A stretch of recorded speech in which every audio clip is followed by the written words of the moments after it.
नहमदुहु व नुसल्ली अला रसूलिहिल करीम अम्मा बाद फ़ाउज़ु बिल्लाहि मिनश शैतानिर रजीम बिस्मिल्लाहिर रहमानिर रहीम अस्सलामु अलैकुम व रहमतुल्लाहि व बरकातुहू।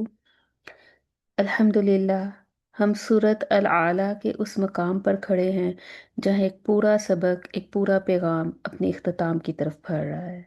ये एक छोटी सी सूरत है, लेकिन अगर इसको सिर्फ पढ़ा ना जाए बल्कि समझा जाए तो ये इंसान की सोच, उसकी तरजीहात, उसकी ज़िंदगी का रुख बदल देती हैं। आज हम आखिरी दो आयत की तरफ बढ़ने से पहले एक लम्हा रुक कर अपने पूरे सफ़र को दिल में उतारने की कोशिश करेंगे। सूरत अल आला। आगाज़ अल्लाह रब्बुल इज़्ज़त की इस सिफ़त से होता है जो हमें पस्तियों से निकाल कर बुलंदियों की तरफ ले जाती है।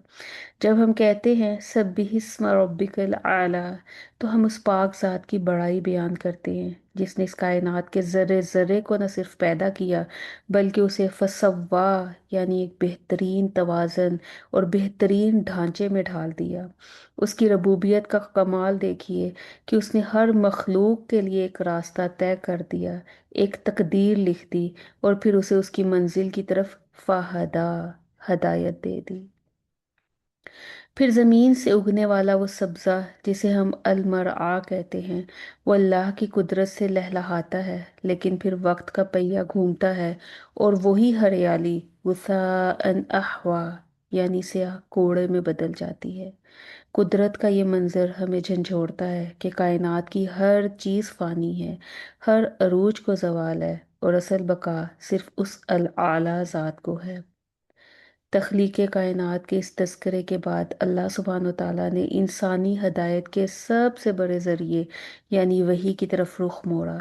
अपने महबूब सल्लल्लाहु अलैहि वसल्लम से वादा किया कि सनुक़रिउका फ़ला तंसा, हम आपको ऐसा पढ़ाएंगे कि आप नहीं भूल पाएंगे।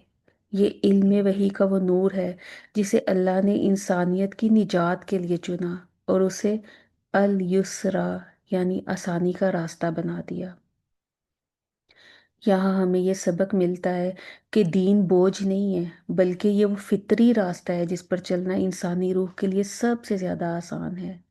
और फिर बारी आती है नसीहत और इंसानी रवैये की, इस इल्म को दूसरों तक पहुंचाने की, जहां हुक्म दिया गया फज़क्किर, नसीहत कीजिए।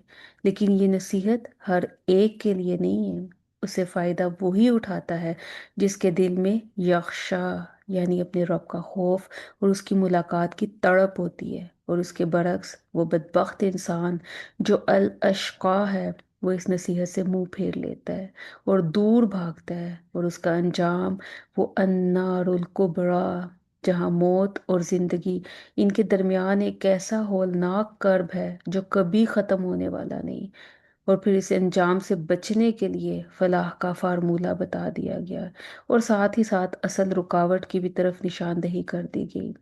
अल्लाह ताला ने कामयाबी का सुनहरी असूल बताया, क़द अफ़लह मन तज़क्का, वो कामयाब हो गया जिसने अपने नफ्स को बुराइयों से पाक कर लिया, अपने रब का नाम याद किया और नमाज के ज़रिए उससे जुड़ गया।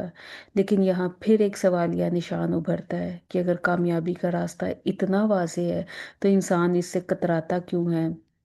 तो उसकी असल वजह वो बीमारी जिसे अल्लाह ने इन अल्फाज में बयान फरमाया, बल तुसिरून अल हयात दुनिया, असल में तुम दुनिया की ज़िंदगी को तरजीह देते हो।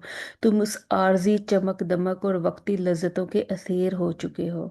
हालांकि अबदी सच्चाई तो ये है कि वल आखिरत खैरुन व अबका, आखिरत ही बेहतर है और वही हमेशा बाकी रहने वाली है। अब ये वो मकाम है जहाँ इंसान को अपने फैसले पर नज़रसानी करनी है कि वो फ़ानी के बदले बाकी को क्यों बेच रहा है। ये तमाम बातें, ये तमाम हकाइक और ये तमाम नसीहतें कोई नई बात नहीं है। सूरत के इख्तिताम पर अल्लाह सुब्हान व तआला इस पूरे पैगाम पर तारीख की मोहर सख्त करते हुए फरमाते हैं, इन हादा लफी सुहफिल ऊला, सुहफि इब्राहीम व मूसा। ये जो कुछ हमने बयान किया है ये पिछले तमाम सहीफ़ों में भी दर्ज था और ये तो वही पैगाम है जो इब्राहीम अलैहिस्सलाम को दिया गया, जो मूसा अलैहिस्सलाम को दिया गया और आज तुम्हें दिया जा रहा है। گویا وہی کا سلسلہ بدلا نہیں ہے، صرف سننے والے بدل گئے ہیں۔ اور ہر دور میں انسان دنیا میں الجھتا رہا اور اللہ اسے آخرت کی طرف بلاتا رہا۔ ہر دور میں تزکیہ سکھایا گیا، ذکر سکھایا گیا، نماز سکھائی گئی، ترجیحات کو درست کرنا سکھایا گیا۔ انبیاء کرام کا راستہ ایک زندہ مثال ہے۔ حضرت ابراہیم علیہ السلام جنہوں نے آگ، ہجرت، قربانی سب قبول کیا، صرف اللہ تعالیٰ کی ذات کے لیے۔ اور پھر حضرت موسیٰ علیہ السلام جنہوں نے فرعون کے سامنے حق کہا اور مشکلات سے نہ گھبرائے۔ یہ لوگ صرف سننے والے نہیں تھے، یہ عمل کرنے والے تھے۔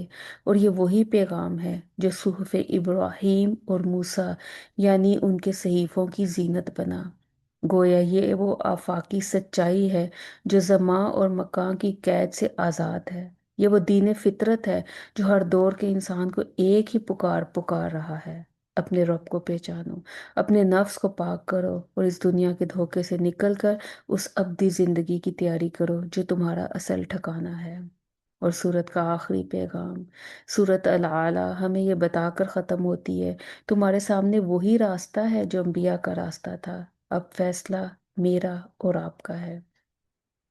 اگر ہم اس پوری صورت کو ایک نظر میں دیکھیں تو میسج ملتا ہے: اپنے رب کو پہچانو، اس کی تسبیح کرو، اس کی قدرت کو تسلیم کرو، دنیا کو عارضی سمجھو، قرآن کی نصیحت کو قبول کرو، دلوں کا تزکیہ کرو، ذکر اور نماز سے جڑ جاؤ، اور اپنی ترجیحات آخرت کے مطابق بنا لو، کیونکہ کامیابی ہمیشہ سے اسی میں تھی اور ہمیشہ اسی میں رہے گی۔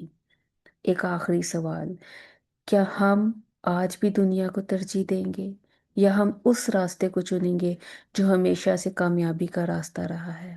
کیونکہ دنیا ختم ہو جائے گی لیکن ہمارا فیصلہ باقی رہے گا۔ دنیا چھوٹ جائے گی لیکن آخرت ہمارے ساتھ رہے گی۔ اللہ سبحانہ و تعالیٰ سے یہی دعا ہے: اے اللہ، ہمیں ان لوگوں میں شامل فرما دے جو سن کر بدل جاتے ہیں، ہمارے دلوں کو پاک کر دے، ہماری ترجیحات کو درست کر دے، اور ہمیں انبیاء کرام کے راستے پر چلنے والا بنا دے۔ آمین یا رب العالمین۔ جزاک اللہ خیرا کثیرا۔ السلام علیکم ورحمۃ اللہ وبرکاتہ۔